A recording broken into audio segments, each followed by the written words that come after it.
All right, from the studios in Fairfax City, we are very grateful that Bette accepted the invitation to my show. Bette, welcome to my humble podcast.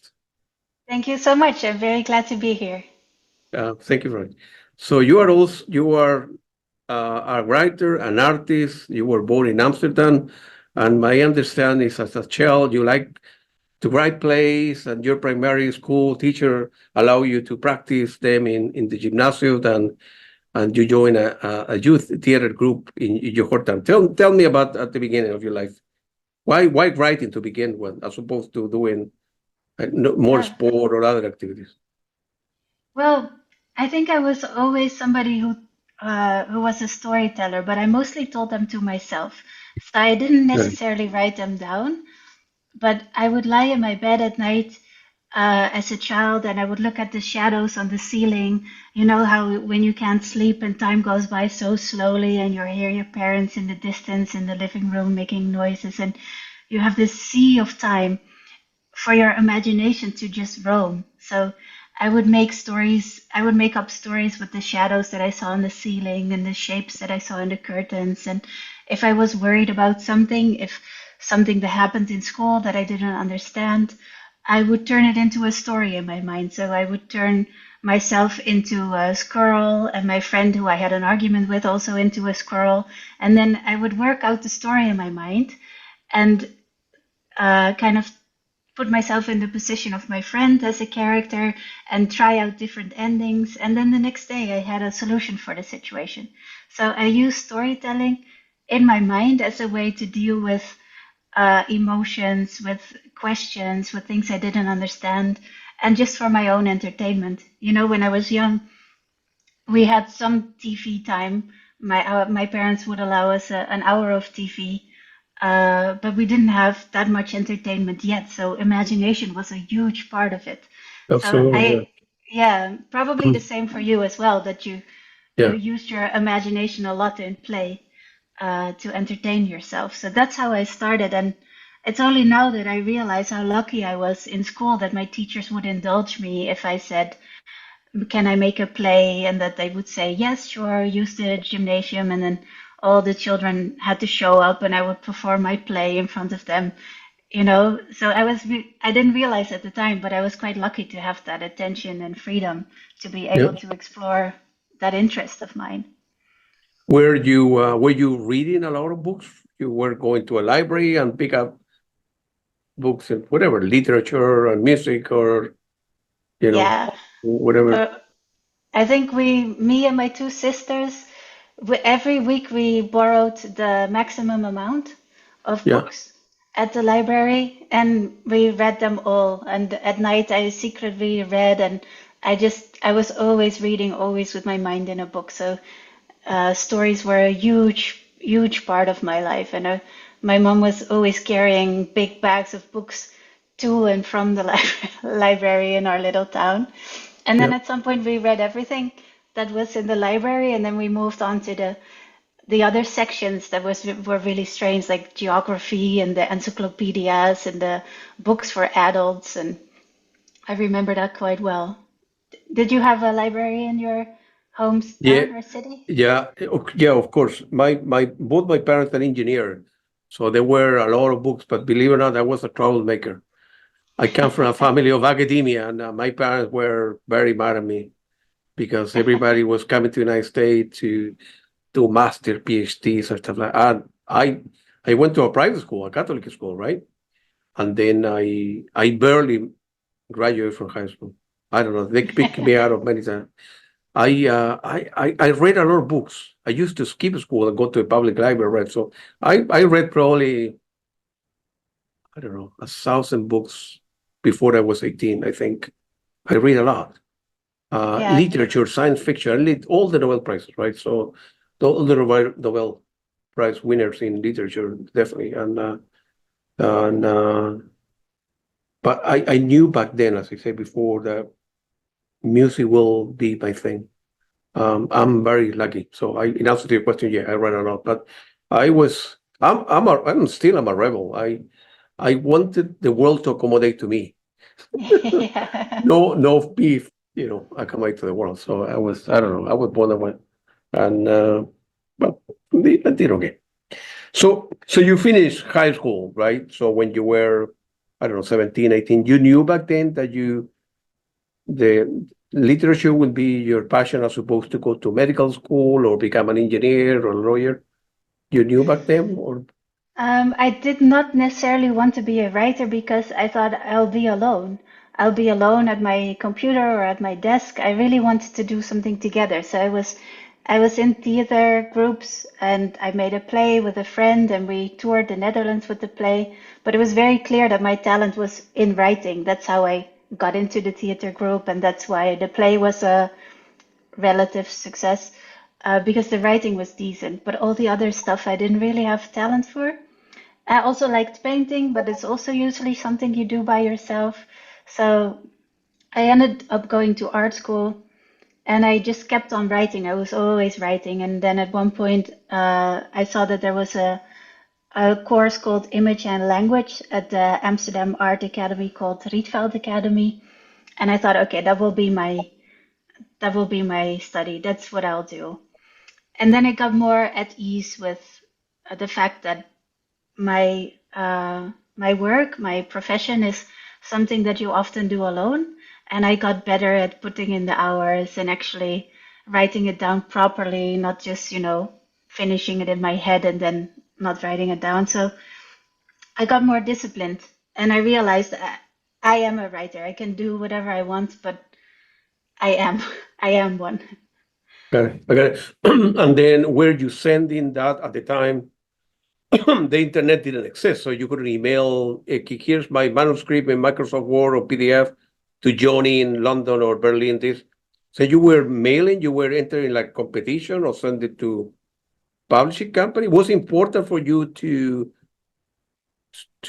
show that to the world, or is something that you only keep it to yourself until you were comfortable and say, okay, now I'm okay, I'm a decent writer, okay, I will start sending my stuff out? How was the process there? Well, it's a good question. I think my classmates were more proactive with sending things out and entering competitions. And I already really enjoyed it if I read a story in class and my classmates liked it. I already felt a sense of accomplishment. And I didn't really think about it beyond that. And I think part of me was also scared of rejection because I need a little bit of confidence to write Yeah. because in a way, writing is putting some importance on your words, thinking I have something to say. Yeah. And that confidence was a little bit delicate and shaky. So I think I was a bit scared of rejection. And then when I finished art school, I also started painting and drawing, and I thought I'm not ready to write a book yet.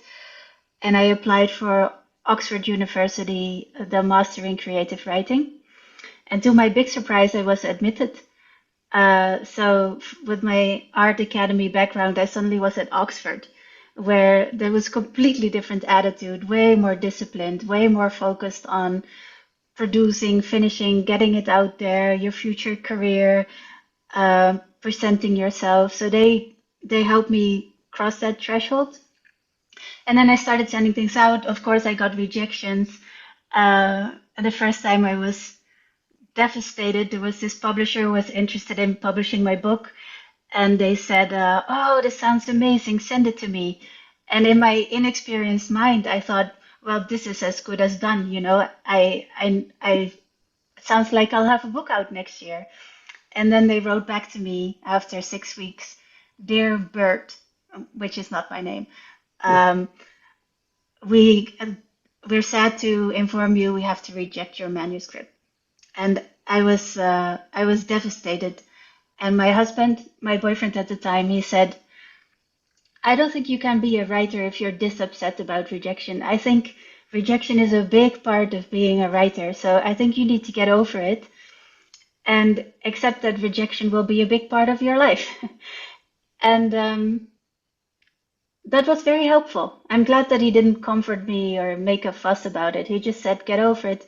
And since then, I'm fine with rejection. I just it was just it went away, that fear, that moment. And then, of course, you need to find you need to find where you are wanted. You need to find who is interested in you, and not everybody's gonna like you. So gradually, I found my audience. I found the right publisher.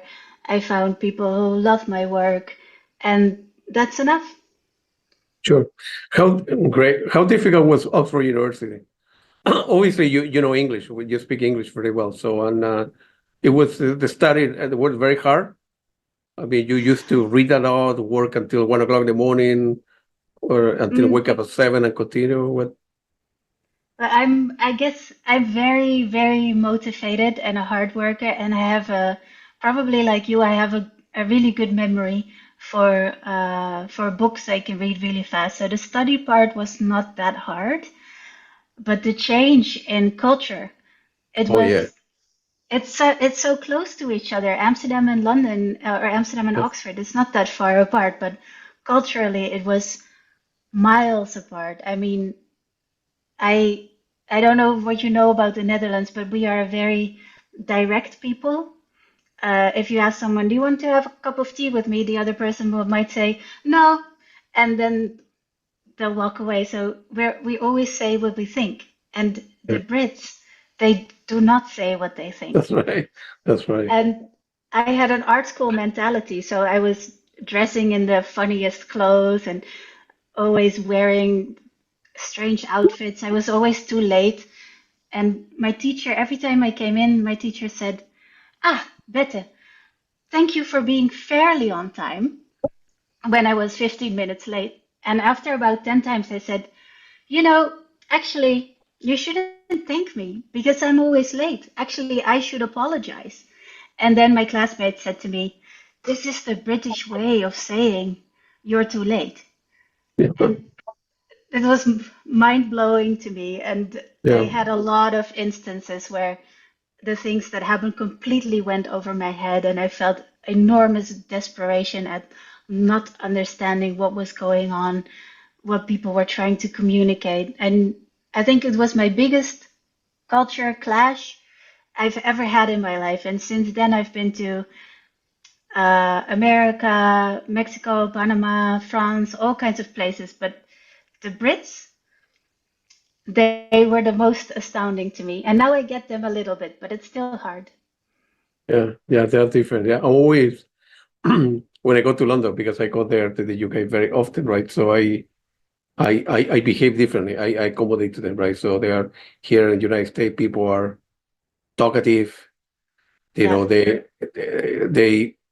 they express what they think, right? They complain, they argue. Brits are the other way around. They're introvert, quiet, unassuming. Some of them, no, but it's very different world. But I don't know. I've been treated very well there, and every time that I go there, maybe Yeah, one me day I may too. end up here. Yeah, it's a great country. They treat me very well. I got lost in trains and here, there. People have taken me to venues and given me rides without expecting anything. And it's people they treat me very well there. I don't know. They're lovely. I have the Yeah, same. I felt my confidence grew in Oxford also because absolutely. of the language that in the Netherlands they'll say, "Oh, that was nice," or "You're okay." And in England, people suddenly said to me, "You're marvelous. You're brilliant. You're magnificent." So at night in my bed in the dorm, I would be lying in my bed thinking, "I'm marvelous. I'm magnificent." So I got an enormous confidence boost. But Actually, it good. yeah, so I really love them, even though sometimes I really don't understand what they're trying to do or say. Got it. Got it. Rus like everyone else that you end up publishing in 2015, it Mhm. explores the human alienation and human connection through the eyes of a postal worker in a fictitious neighborhood. It was the first one you end up publishing? Right. Yes, that was my first novel. Yes. Yeah. How you came out about a fictitious neighborhood and postal worker? Well, Here in the United States, no, sorry, I joke. Here in the United States, when people go crazy for one reason, they call going postal because it's the postal worker here, right? It's a lot of pressure to deliver stuff. Sometimes they need Mhm. to drive home to drive her home and there's dogs and cats that bite them, or I don't know. So going postal meaning this patient going crazy, right? That's very appropriate. I think it was based on my own experience because after I finished art school and I was doing the part-time master in Oxford, and I wasn't making a lot of money yet with my art. As you know, you don't immediately start making millions when you Yep. get out of art school. So I needed a job, and I took a job delivering the mail, and I loved it as a writer. It's so great because you see in the Netherlands everybody has their curtains open. That's a cultural thing. So you look straight into their living room. So you see all those little stories, all those lives. So I knew I knew so much about everyone. I knew, oh, that man is always drunk, but he's really sweet with his cat. And that lady, she would always make tea for me. And then, so I got to know all these people, and I was gathering all these little stories in my head. And that's kind of served as the foundation for this novel, which is as they call it, a mosaic novel. So a patchwork of different stories. And as I was delivering the mail, I also realized how many forgotten people there are. I was delivering the mail in a multicultural neighborhood in Amsterdam, kind of an old neighborhood. And I saw that some people were so deep in debt. I couldn't even stuff the mail through the mailbox because it was so full. Some people never left their house. And so many people lived on the margin of society. And I was inspired by this because I thought they're kind of invisible and they're struggling to take part in what is a pretty complex world. In our Western society, you have to do a lot to take part. You have to fill out forms and you have to say the right things, and not everybody can do it. So I got interested in those people also because I identify with them. And that's what my first novel was about stories of people in a neighborhood who kind of lived on the margins of society. I got you. I got you. And then you send the book out. Was difficult that for that one to be published. That's what you said. You sent a lot of letter and no, no, no, no, no, no, no, no, no, no, no. And eventually, okay, baby, send me your stuff. And then Yes, hopefully, yeah. yeah, it's interesting what happens. I won't bore you with all the details of life as a writer, but you have to get an agent, and you have to and the agents get a lot of emails. So you have to write your email in a way that the agent will actually open the email. So for a brief period in your life, you have to become kind of a salesperson Yeah. where you have to sell yourself and stand out. And it was horrible, but I got there. I got an agent, and my publisher in the US was great. Actually, their editor had seen me read once, and he reached out to me and said, "Did you finish that novel you were working on?" And my publisher, Unnamed Press, immediately said, "We want to publish it just the way it is." Some other publishers said, "Yes, we might want to publish it, but we want you to turn it into a novel with just one character, or we want it to be less funny and more sad," or they wanted me to make huge changes, which I didn't want to do, which seemed a bit ridiculous to me. So I was very lucky with my American publisher, and then they sent me on a book tour across the US, which was an incredible experience because I found out that Americans are great. They are so open, so enthusiastic, so kind, so interested. I know I'm generalizing here, and every time I say this to Americans, they shake their head and they say, nah. But my experience was a very warm welcome, which I'll always be grateful for. And I went all over the place from Ann Arbor to Minneapolis to Los Angeles to San Francisco, New York. Well, And it was the same experience everywhere. It's really great to find your audience, to find your people, and to have people come up to you and say, "Oh, I identify with this character in your book," or I love this about your story. And suddenly you're no longer alone. This worry that I had about being alone at my desk went away because suddenly I had all these friends that I made through my books, all these people that understood me and I understood them a little bit through this mediating object of the book. That was a Good, great experience. Yeah. good for you. Good for you. And then let's say What's Mine, that was published by Unnamed Press. That's a very beautiful name. Very clever. Somebody came out with a name in 2023 that examines ownership and justice through a conflict over an apartment. Feel free to elaborate on that one as well. Yes, What's Mine? It took me a while to write it because in my personal life, uh, I realized I have to do something to make money because writers don't make enough money, artists don't make enough money unless you're very lucky. And together with my husband, we decided to build a house, basically an apartment building in Amsterdam, which was possible in Amsterdam. They had this temporary project where normal, regular people could get a patch of land and build something. And I was really reluctant because I said, I'm a writer and I'm an artist. I don't want to be an entrepreneur and build things. And my husband said, once you have more money, it will be so much easier to be an artist because you can never buy paper. You have to do all these side jobs like the post and cleaning. So if you do this, you will have more time for your art. And when we started doing this, we were in serious debt. We had debt collectors at the door. We were really in a very difficult position financially. At the end of it, we were suddenly, as I called it, rich. It felt we were rich.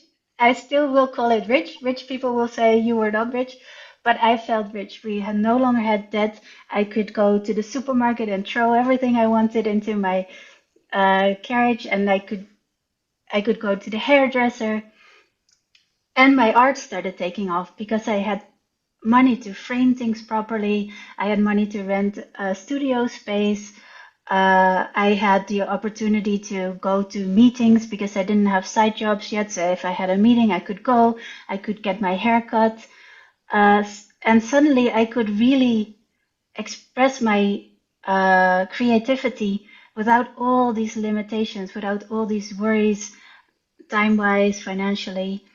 And it just took off. So suddenly life was starting to give back to me so much. And that's what the foundation was for this new book, What's Mine. I started thinking a lot about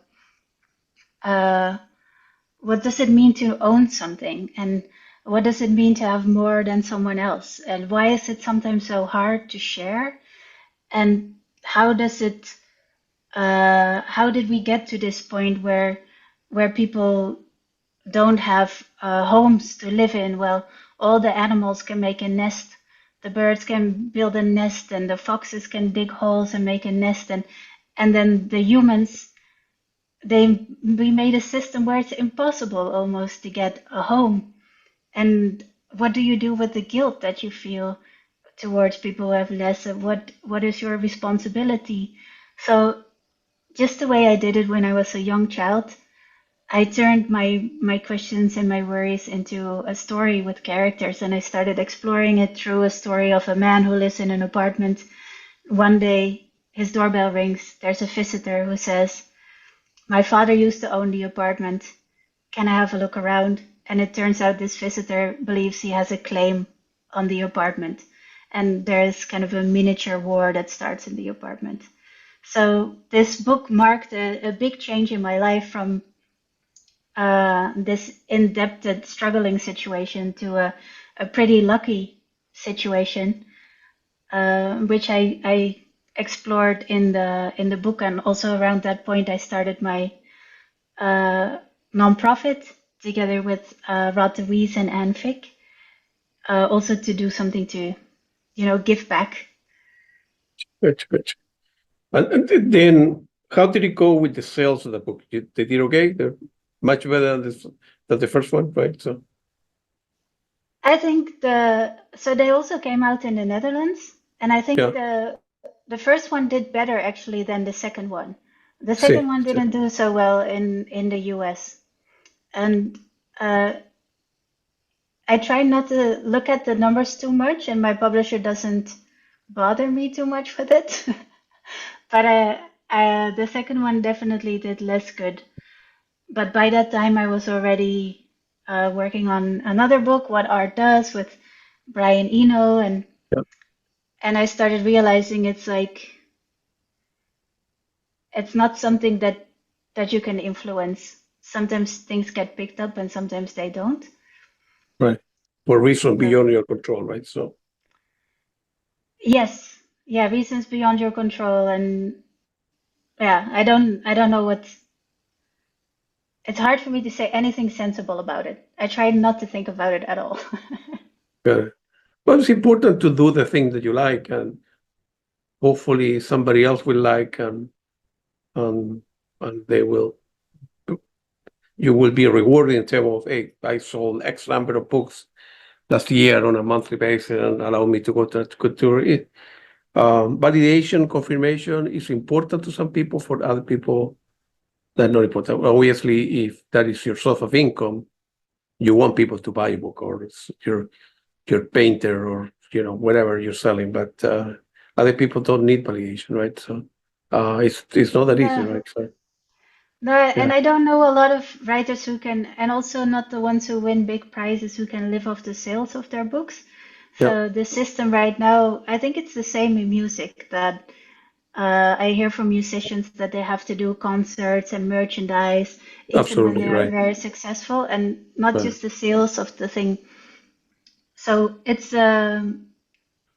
something that you have to be creative about Yeah, and just keep producing, not focus too much on it. But I do hope there will be a change in the future where there's not such a big division between books that go boom bestseller and books that stay really small, because there's not really an in between path that you can take. There's that right. path of you sell enough books to make a decent monthly living. That path doesn't really exist. You're either bestseller or nothing. Yeah, gotcha, gotcha. And it's probably because of how the media works and how things get attention at this point.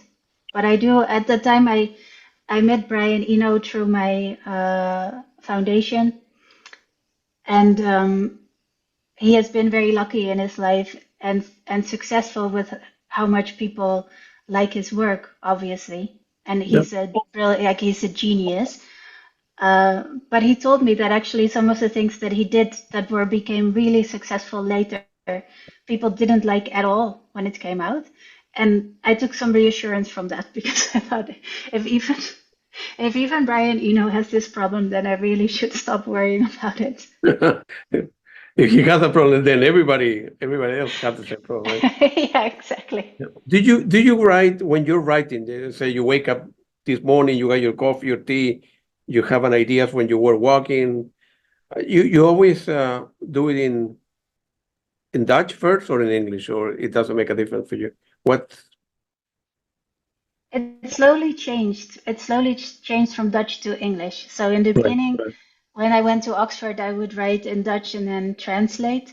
But I started really enjoying my limitations in the English language because I am a very minimalist writer. I like to say things as simple as possible. So I like to say, uh, there's a tree or his face turned red instead of saying, uh, the tall, majestuous pine tree or the veins in his face were popping. So I tried to keep it really simple. And my limitations in English actually forced me to keep it simple.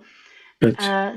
So I started using this handicap that I had, that my English was not, I think I had 70% of the vocabulary or something. I started using that as a benefit and I started really enjoying writing in English. So, and then it slowly shifted. I understand.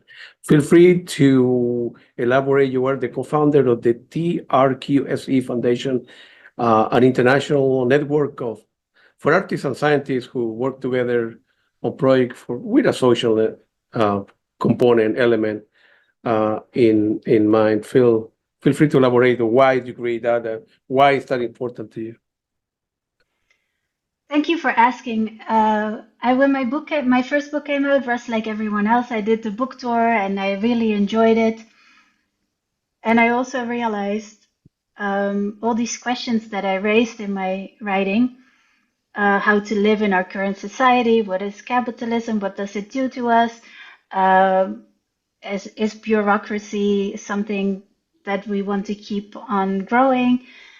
I realized I actually would like to have a proper discussion about it. Now that I've figured it all out in fiction, I want to hear from other people how they feel, and I want to hear from people in science and from people in healthcare and from people who work on farms.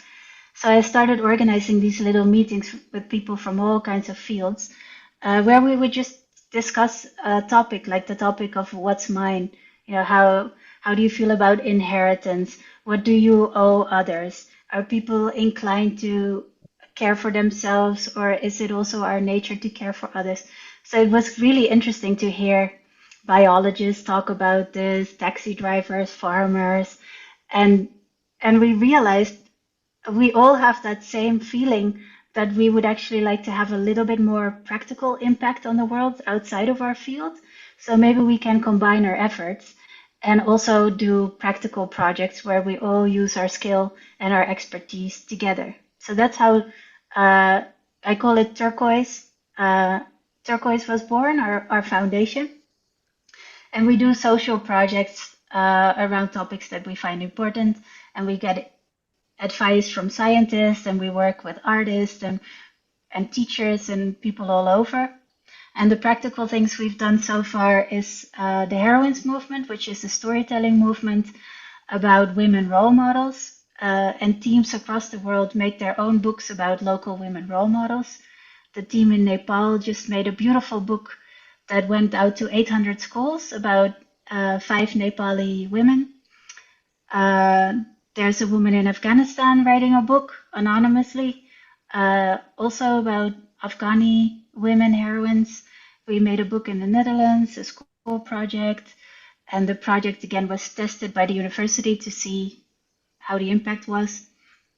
So that's the kind of thing that we do, and it's very fulfilling to see that there's also some practical work that we can do in the world that is a little bit more straightforward than art.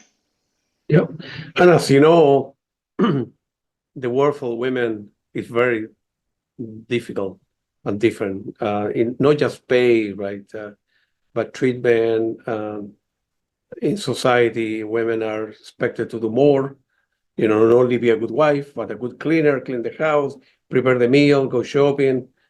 The guys, I'm going to probably, people are not going to like this, but have an easier life. So I understand exactly what you say, because I was raised by 7 women in my life. So Wow. I have 4 sisters, my mom, and 2 helpers. My mom have a couple of nannies and people that will go and help out and, you know, do the laundry cleaning, because my mom is an engineer as well. And so my my older sister raised me like one of them, very, very well, very strict, you know. So I needed to do it. We didn't have a need to do, I was sure, but I need to do everything. So my brain always my mentality is more a female than a male in many ways, maybe 60 or 40%, because always when I'm doing whatever I'm doing, I'm always thinking about that stuff that my sister, the way I was raised, right, by especially my older sister, right, who, you know, pay equally, right, do the right thing, help people out. Yeah. The world for women is a lot harder, right? You don't get paid the same. You and I will have the same background, the same degrees, the same GPA, right? You know, the same capabilities in whatever we do, and I will pay $1 and you will get paid 70 cents, right? So why is that? what stupid that is also, right? So It's my sister moldy, so I'm in many ways I think like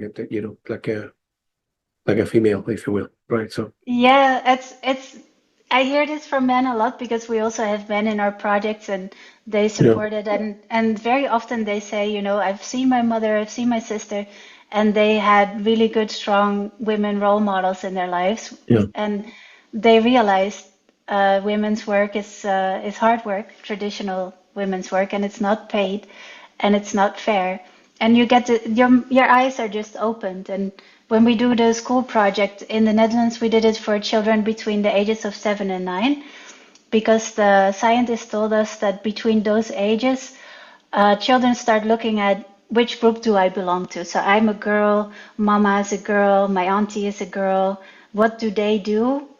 And probably I will also do those things. And they right. also look in school books. What do the pictures of the men do? What do the pictures of the women do?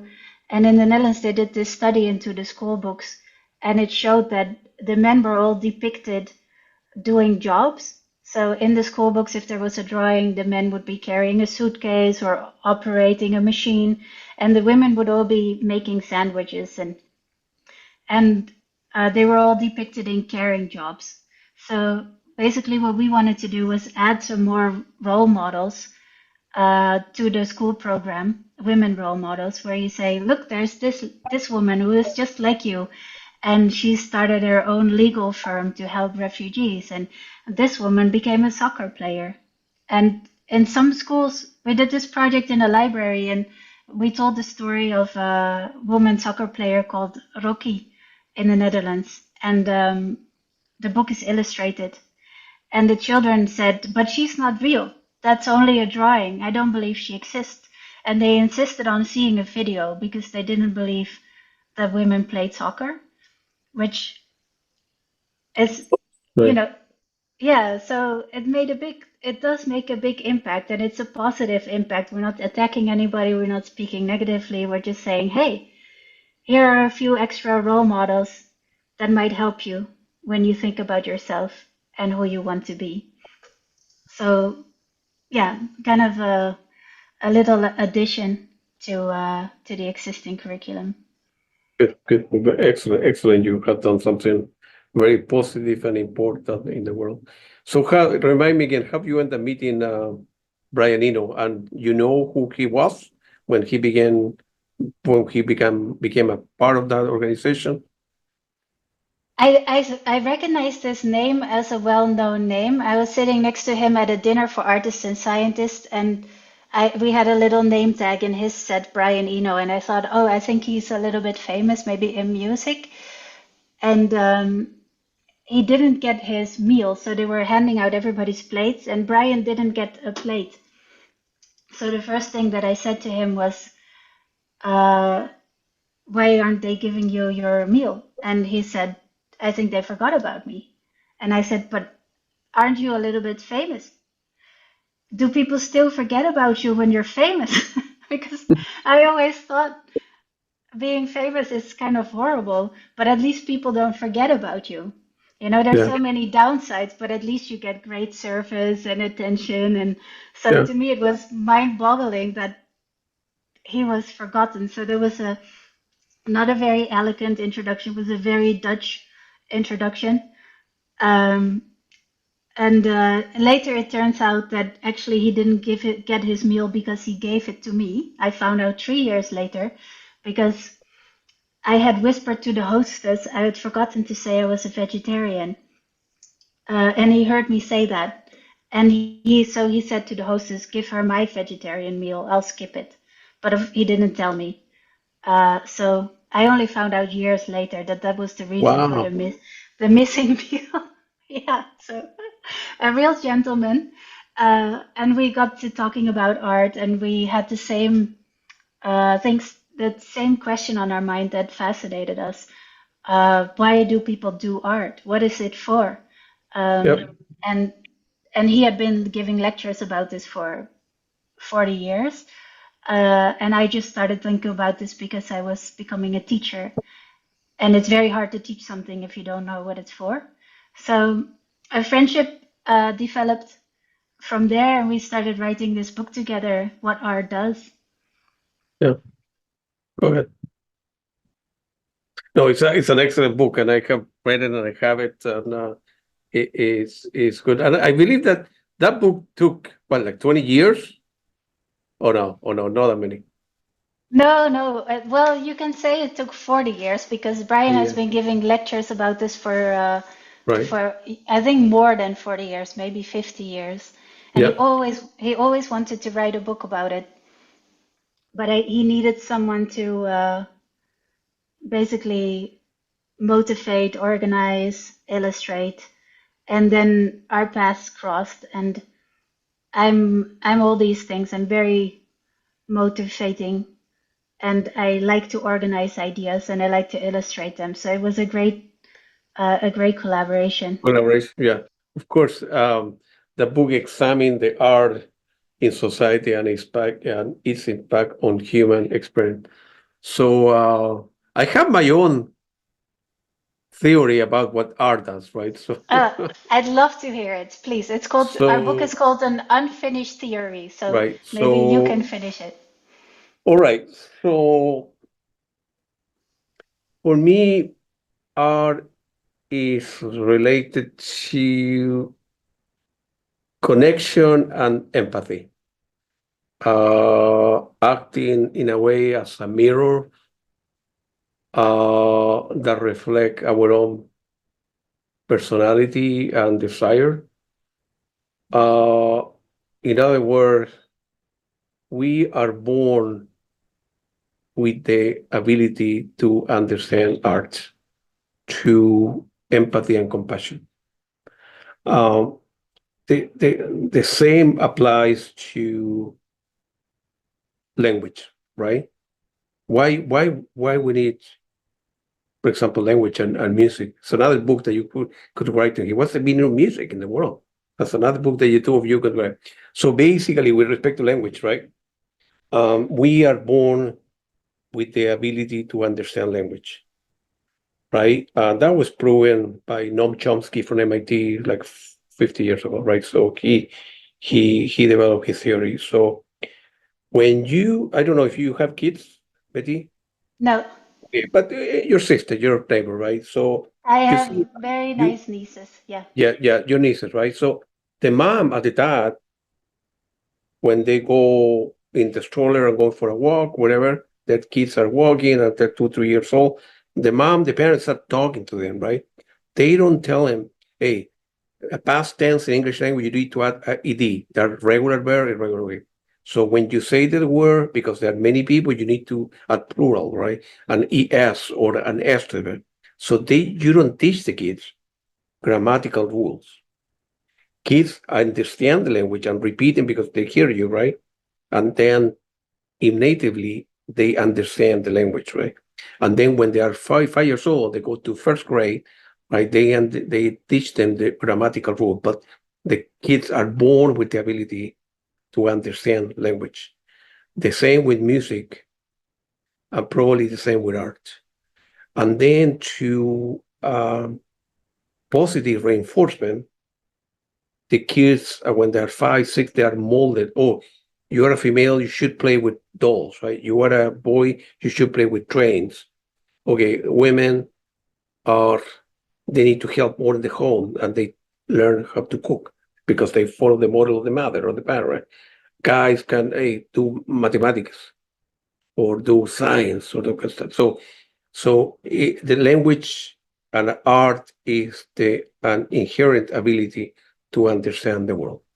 And from a psychological point of view, uh, feel be receptive to something beautiful like music, art, poetry, right? Uh, and then and then based on that personality, uh, cry and get emotional or and this and that. That's my take. So we are born with the ability to understand, right? So art, in my opinion, and music and painting, whatever. Um, for me, for example, another example, right? So people are willing to pay like $50 million for a Picasso, right? Or 40 million, whatever they go. For me, worth $100. I don't understand. I don't understand it. I don't understand it. All the figure and the guitar that is distorted and figure, but people are willing to pay. But for me, music, that's the same thing for me, music, right? Yeah. It moved me, right? So I put my headphone and it transformed me to place, right? I have a huge collection of film music, film score, right? So movies that I never seen, right? But I put my headphone, I drink a beer or a Friday or whatever, a glass of wine, and it transports me to place. And imagination. I've never seen the movie, but I try to imagine how the movie could be for that particular film score, right? So that's what my take on art is. It's an inherent ability, my opinion, right? And then with Yes. something beautiful, because based on the way you were raised, based on the personality and perceived reinforcement, you cry with music, like I do, or with an opera. If you see, many, many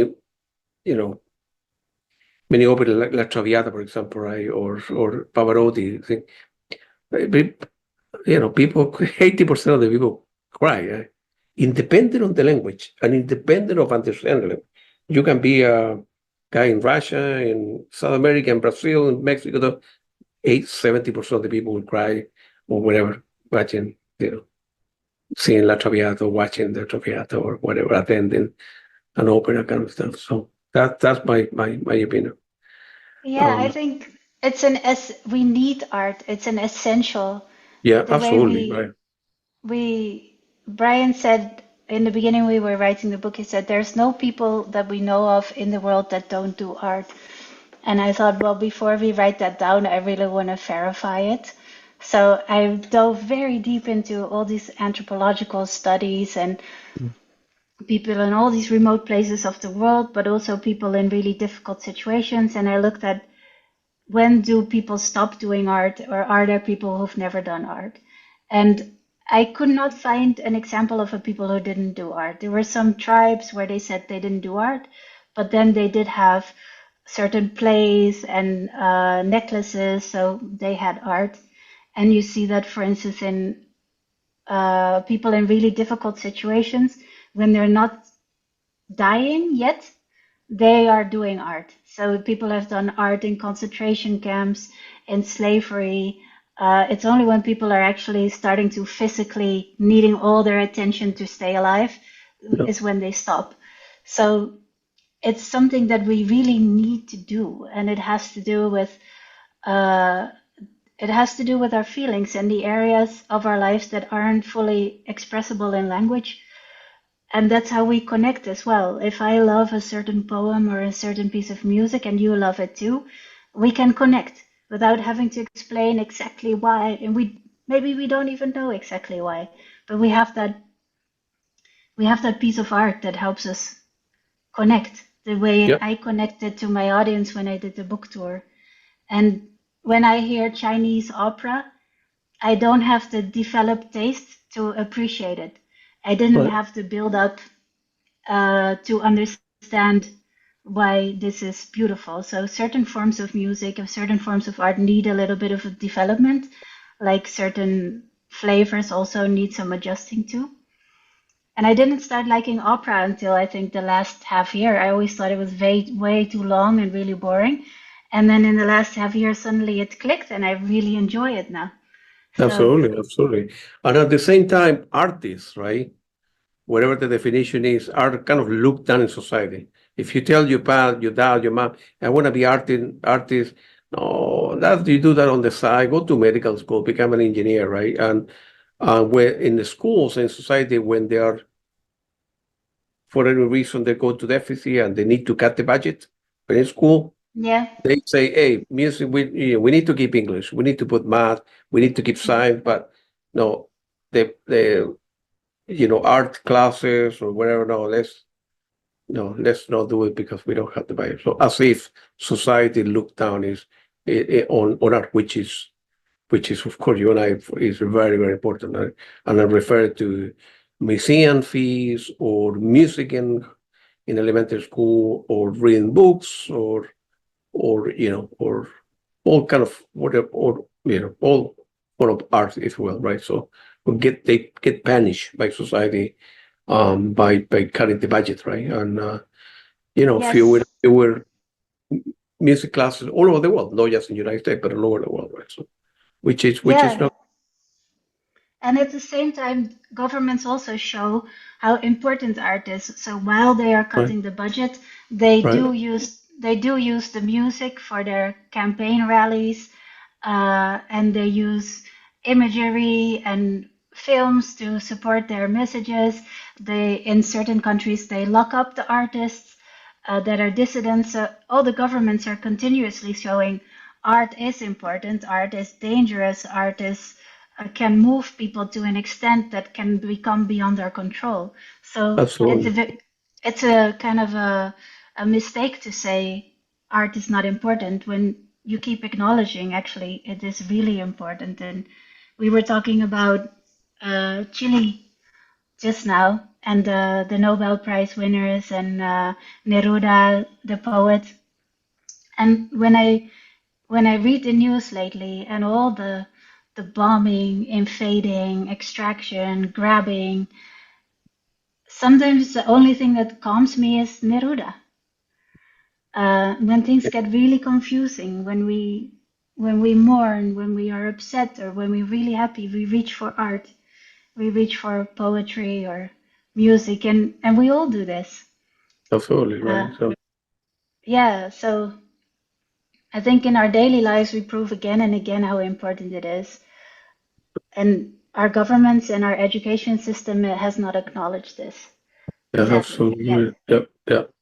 Yeah. I'm glad that you mentioned Aruba. He is one of my heroes. So of course, it's the guy have an unbelievable, unparalleled ability to express his thought and views of society via words, right? And a very gifted guy, right? And unbelievable. So when Yeah, you were his writing that book, I'm sorry, I didn't mean to interrupt.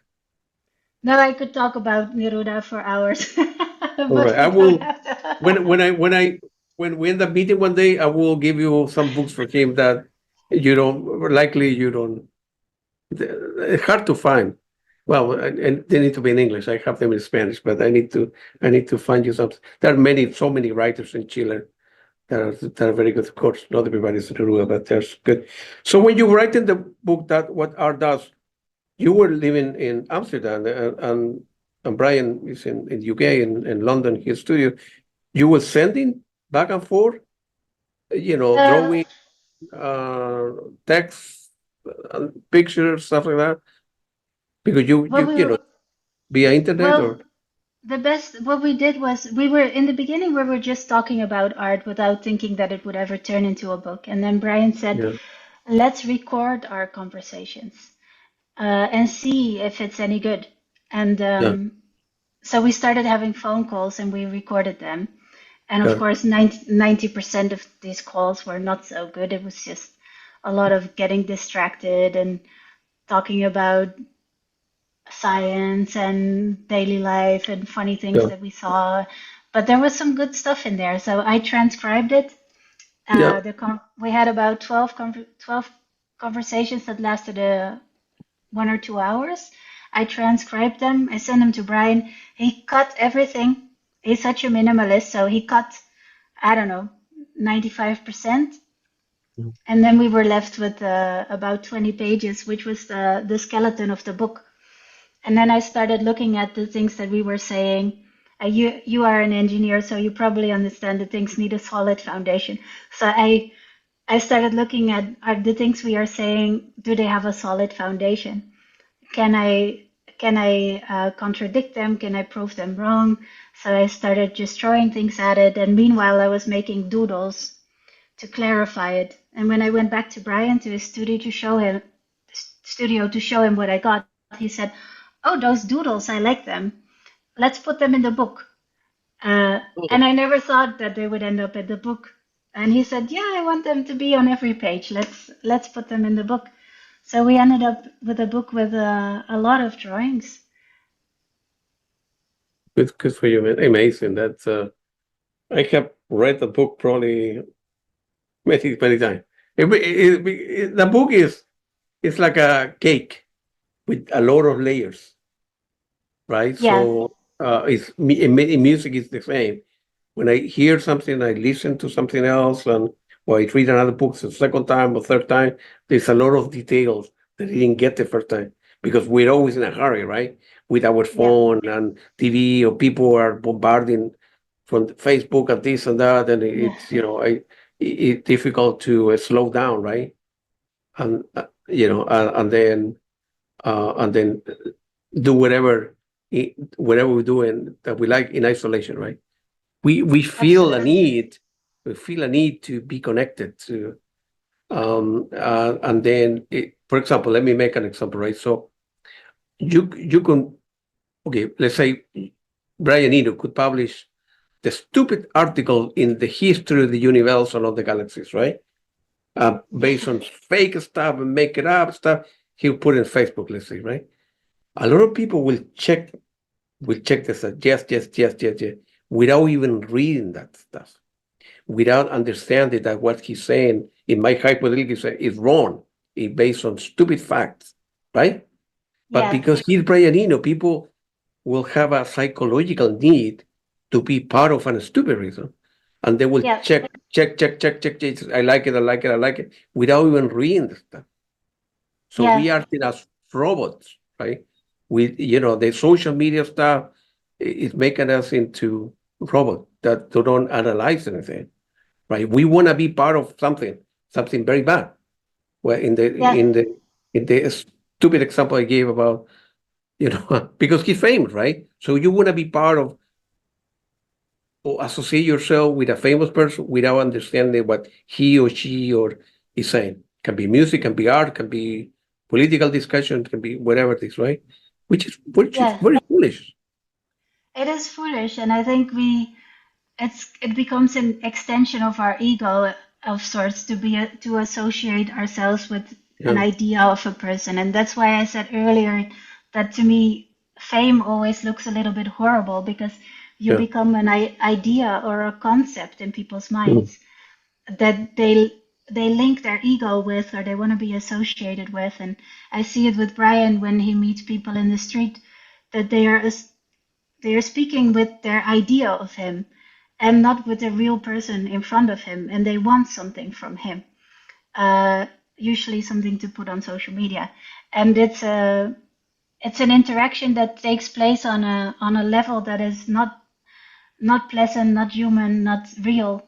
It's all in this idea world, this world of clicks and likes and how you want to present yourself, this external version of yourself. And I I I try to stay away from it. I'm also susceptible to it. When I was on social media, I spent way too much time on it. And when I posted something and only 10 people liked it, I worried about it. Why do only 10 people like this? And then I realized I'm inviting a disease into my life. Uh, it's a development. It's a development of an illness of the ego, basically. And I think working on this book for me and Brian, it was both really important to make something that would stand the test of the critical reader. So not just oh Brian says this, but really make a good argument for something that's very close to our hearts, art and art education, and do So it in a way that people can understand and it can stick with them. So it's really nice of you to say this, that you read it several times, because we hope that that's what people would do, that they would come back to it and also add their own thoughts and theories to it. So that makes me very happy. no problem. Yes, another. What is music? So that could be a title for another book that the two of you can write together. Uh, Yeah, Actually, people that study stuff, anthropology and sociology, and the music was developed before language, right? The language is a lot more complex, right? So maybe in the cave, the Netherlands, I mean, Uh, so maybe they were making noise, because the language wasn't developed at the time, and clapping without speaking because they didn't have a way to communicate, and painting in the case, right? We need to kill this antelope, right, or elephant, right? So maybe they were writing and painting in caves, so many years ago, and that at the time music was kind of developed the way maybe they will clap and they will say something or with a particular intonation without before language was developed, all language. And so it can be what's the meaning of music? What music is important? That's maybe a title for another book for the Yeah. group. Well, I'm thinking a lot about language lately and where, Yeah. in the ways in which it's insufficient, we like to treat it as if it's sufficient, as if we can approach everything with logic. But definitions differ between different people, and meanings change throughout ages. So the word loneliness might mean something completely different to me than to you, and it for Yeah. sure doesn't encapsulate the feeling of loneliness. So there is so much that language can't do, that language can't express, that art can express more sincerely, specifically by not pinning it down, but by summoning some kind of feeling, color, shapes that you can say, yes, this corresponds with something that I feel inside of me that I don't have sufficient language for. And uh, that's been on my mind a lot lately. So it might be a chapter in the book of what is music. It can be the chapter where uh, when language is not enough. That's right. That could Yeah, be a good name for a website, probably. You need to register the name. Somebody will use. yeah, I'll do that. All right. So slow stories. It's a collaboration between yourself and Brian Eno, combining storytelling, music, and painting. The slow story record, of course, is Brian music, ambient composition, crowd. Your voice. You tell the story of or your short story collection, which is the first one is The Endless House and The Other Village. Feel free to elaborate how it came together, because the story takes place in imaginary towns and villages, places from part on that never happened or perhaps will never happen in the future, but it doesn't make a difference, right? You bring the reader into a world that doesn't exist, or maybe will never exist, right? And you're making up character, right? But myself as a reader, right, I get into it without analyzing, man, that couldn't happen in 1780 or 2024 or whatever. What was the main motivation to creating the album? I'm sorry, writing the book, and then later on, Brian writing music for that, and the meaning slow story that is very important. The word slow in this context, right? Yes, yes, for sure. I think my stories are very pared down, so there's not a lot of description. There's not this is an office space in a street in Memphis on the third floor. There's a little cubicle. So there's not a lot of description. There's just a village or a desert. And in these places, these villages and deserts and islands, events take place that are slightly mysterious, that leave a lot of room for the interpretation of the reader. They're almost like dreams, but they have more plot and character consistency than dreams. And this is the kind of story that I like. I never thought I would get them published because I thought maybe I'm the only one who likes these, but I was always writing them. And then it turned out that other people did like them, including Of Brian course. Eno. And he said to me, you should send your stories on a mailing list to people just to see if they like them. Just send one once a month. So for a while, I had a mailing list that I sent my stories to people, and I got an amazing response um, where people would send me their interpretations of the story, what they thought it was about.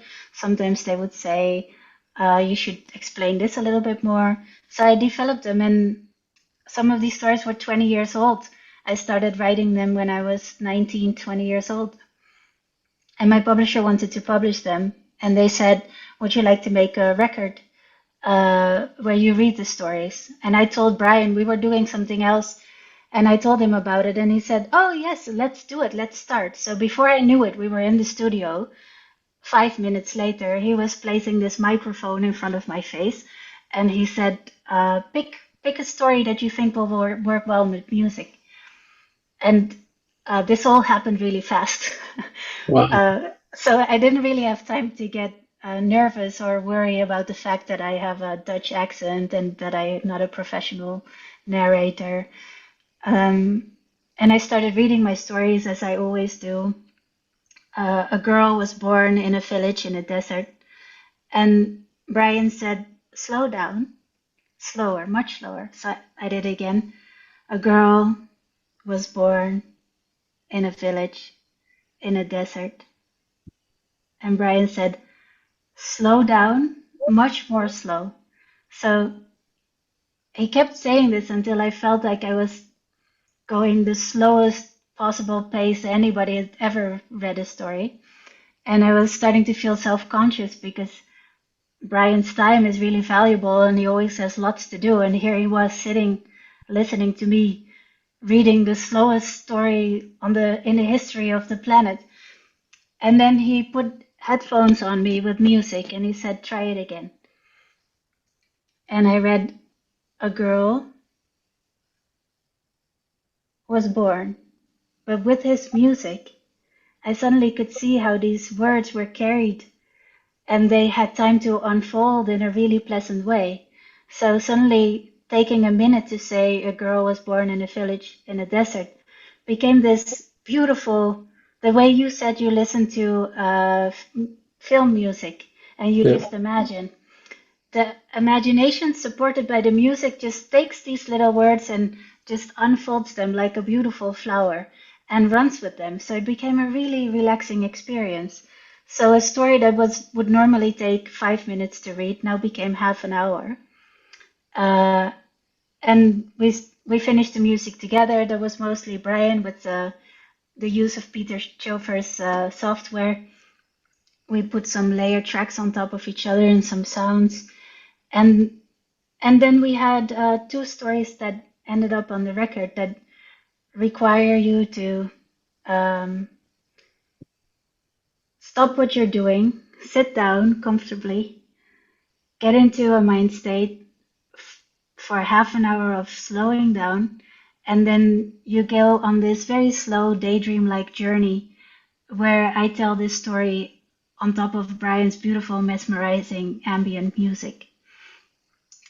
And we called it Slow Stories. Brian always had this idea that he wanted to make audiobooks that were really, really slow. So this was a for him convenient as well, that he could do this idea that he'd had for a long time. And it came out, and we're raising funds for our charities through the sales of the limited edition record. And I've been doing interviews about slowness since then.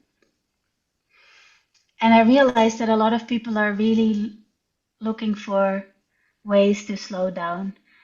And at the moment, we have all these media headlines thrown at us all day long. They're all really worrying, and our nervous system is just wired to react to it.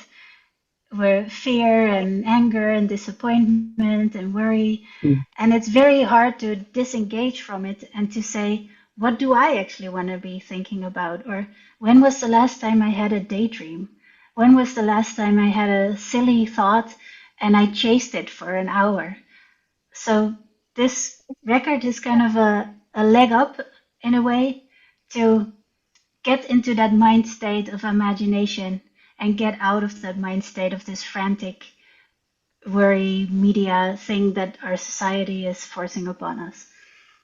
So that's where the slowness comes in. It's a way of slowing down. Got it. Got it. No, unbelievable. I listened to the publisher send me a copies of the PDF stories, the book, right? And the side A and side B of the recording is very, very good. Very well done. Very, very well done. I didn't know Yeah, that thank you. Peter Chibbles was involved. And Of course, excellent music and your voice and you imagine places and it's beautiful. Very, very well done. Very well done.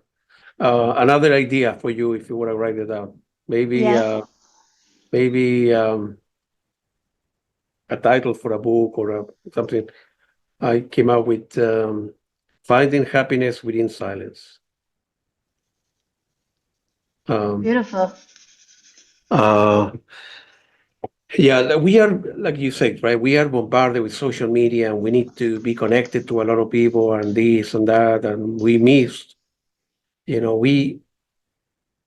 we feel weird when we are quiet or silent or going for a walk or like they say here, smell the roses, United States, right? There's so many problems in the world, so many countries going after another, this problem, that problem, that problem, that problem. And you, as a human being, you try to do the best you can, but it's important to get disconnected, right? Like social media, Yes, only do 20 minutes a day instead of 2 hours, right? Or turn on the TV, you know, it's, and then find, slow down, right? And find happiness within yourself. That's the best absolutely. way. Find happiness within yourself. Um, I wrote it down, finding happiness within silence.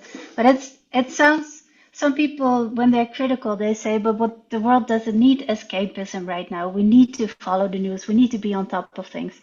But actually, this bombardment of news makes us feel paralyzed, and Absolutely. it puts us in a state where we're continuously hopping from one thing to the next, and we're not in charge of where our attention and our energy goes. And you say it really well. It feels a little bit strange when we go quiet. We have to get used to it again. Smelling the roses, and then you smell the roses, and then you take a picture of yourself for Instagram. Look, I'm smelling the rose. So there's always we got out of this mode of just being there and being alive. And actually, Yeah, what I'm noticing is when you do get there and you do find that inner happiness and you do tune in with what you actually feel, what you actually worry about or feel excited about, you become an activist. Because when you tune out of the headlines and you tune in with yourself, you might realize I'm actually not afraid of immigrants. I've never had a problem with an immigrant. Um, Actually, what I am afraid of is that all the children are glued to their phones all the time. That is what worries me. So you have yeah, time to actually check in with yourself. What do I really feel? And when you feel happy, you have strength, as you know, to support others and absolutely, to, absolutely, right. yeah, and to listen to them and to hear Mm. opposing point of views and to patiently hear them out and try to understand them. And that none of these things happen in a frantic mindset.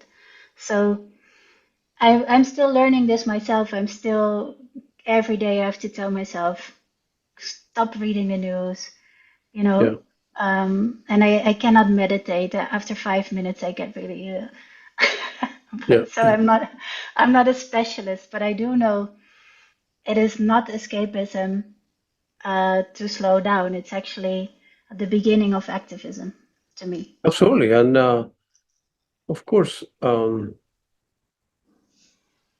you know, we are addicted to devices, right?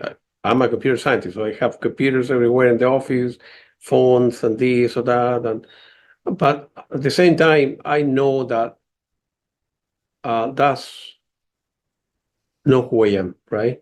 In other words, I have several degrees in computer science, and you know, I companies XYZ pay me to do work, but I go there, right? So I go there, I need to pay the bills, and then so I need to work, right? But at the same time, it's not who I am, right? I chose that profession, right?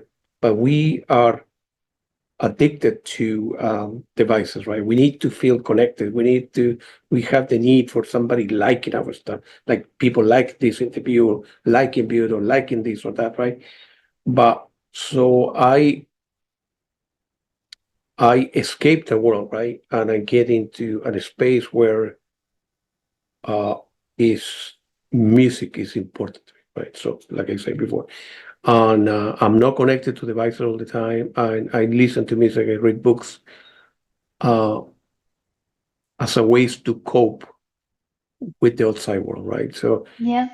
Ukraine and Russia, there's nothing I can do. What I could do is help people out, right? So, you know, people that I'm an immigrant here in the United States, and then try to help a little bit, or or people, women that were abused by the husband, or a particular cause that may be important to me, or um, music in school that for the Baja County. And I told you that I'm going to be creating this year some, a small stipend amount of, or the amount of small stipend for creating some music scholarship to perhaps a women, or that male or female that perhaps couldn't afford to do a recording properly, right? So because studios like, yeah, give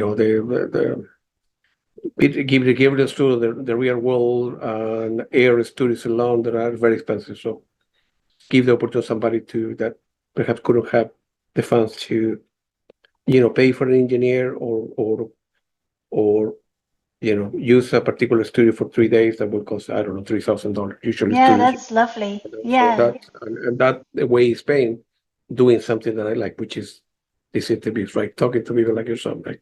And more than interviews, my thing is having conversation with the people that like the same thing. I mean, no interview. I pick some topics, right? But no interviews like a journalist will do, right? Because I'm not a journalist. I'm a simple guy who like music. That's all it is. Well, I find it a really enjoyable conversation. I like it when it's more like a natural conversation and not Absolutely, right. necessarily Yeah. here's a bunch of questions. So for me, that is very pleasant. You have a natural ability for this, and that's why I don't think we have to turn away from our screens. Connections between people via the screen can be really wonderful, Yeah, and also on the computer. But this empty signaling of, look, here is a photo of my coffee or my this or my that. I don't know what that is. I just know that it's not serving us. But I teach women in Afghanistan through Zoom, and we have beautiful, deep connections. And I'm really grateful that the technology exists to do absolutely. Yeah. this.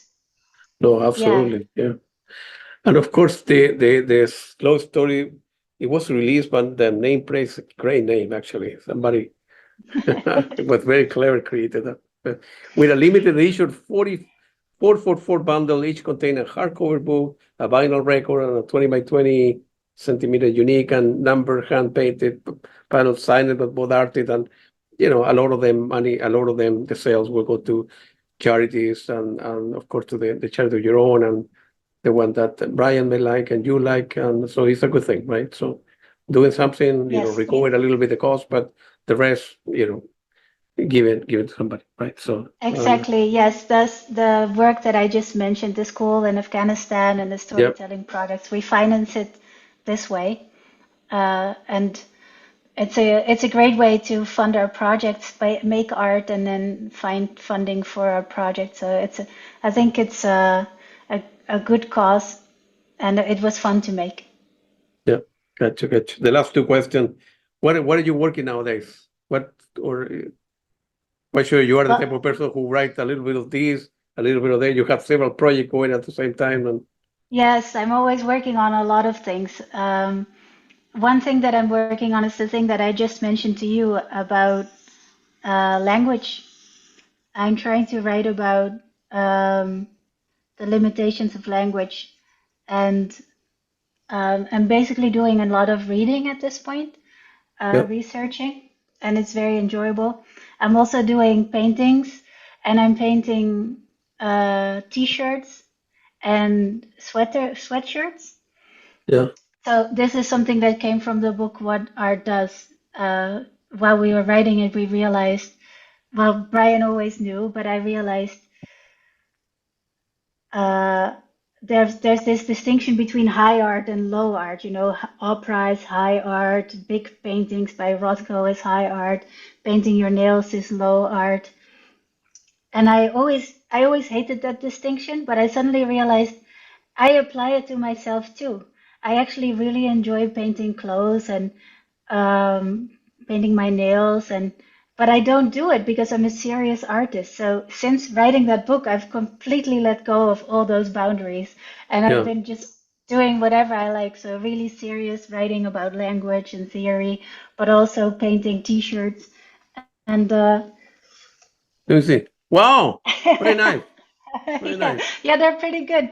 So I'm just getting everybody to hand me a shirt, and then I paint on it, and then I hand it back to them.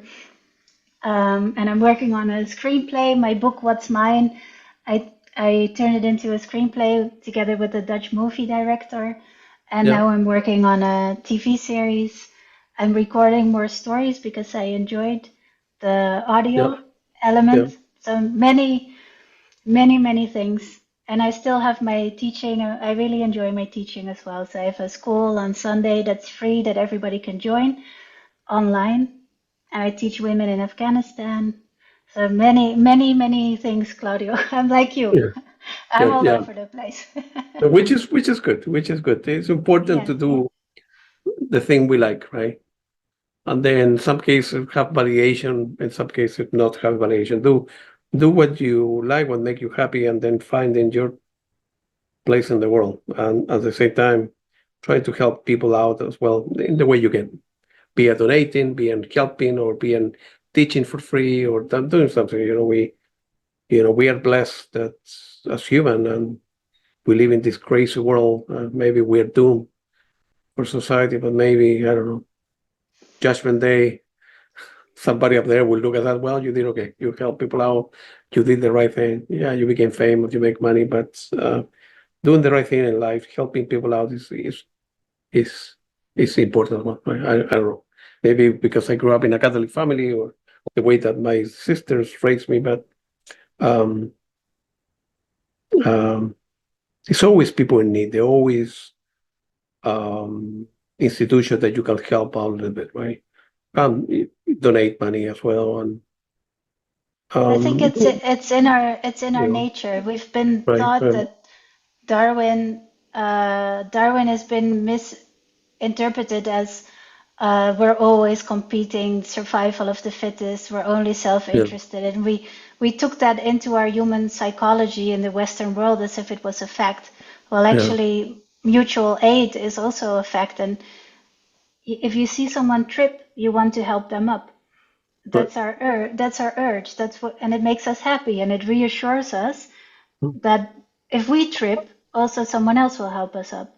yeah. So we are a community. So I feel that doing work in the community, and this has also been backed up by research, makes you feel safe and happy. You help So others, others will help you when you need it. And this is something that our Western society has tried to steal from us by making everything into a competition. absolutely, So I'm reclaiming it. I'm reclaiming my humanity, I feel, by saying I'm not always in competition, and I do like to share, and I do it for myself. I get enjoyment out of it. yeah, And I preach this everywhere because it changed my life. It made me so happy. Of course, you need the ability. If you have 3 kids and 5 jobs and you're a single mom, you cannot do it. But if you have the room in your life, if you have the ability, then it will, yeah. yeah, it made me They, happy. yeah, in United States they call it paying forward. So somebody Yeah, else help you, and then you can help somebody else without getting anything in return, right? And at the same time, the person will help somebody else down the road, and that could be a better one, right? It was very nice talking to you, Betty, and I'm quite sure that will be one of many no interview, but conversation with the people that like art, music, painting, books, and all this stuff. So, feel free to reach out to me if you want to share something with me, or we want to do a follow up conversation on this. I'm here to help in any way I can. You're very good in what you do, and of course, you have done now work with Brian, which is another important person in my life as well, and. Hopefully, we'll have the opportunity to meet the two of you one day, and then see you. The next time I'm in London, we'll let you know in advance, and maybe go that to will be Amsterdam and lovely. Yeah, I'd maybe love have to lunch meet with you you. and Thank yeah, you. see you in person and have a cup of tea. That would be great. That would be great. Thank you. Was very nice talking to you, and have a good afternoon there. Thanks again for your time. Thank you for a lovely conversation. Have Sure, a thank you. beautiful day. You too. Thank you. I Bye-bye. appreciate it.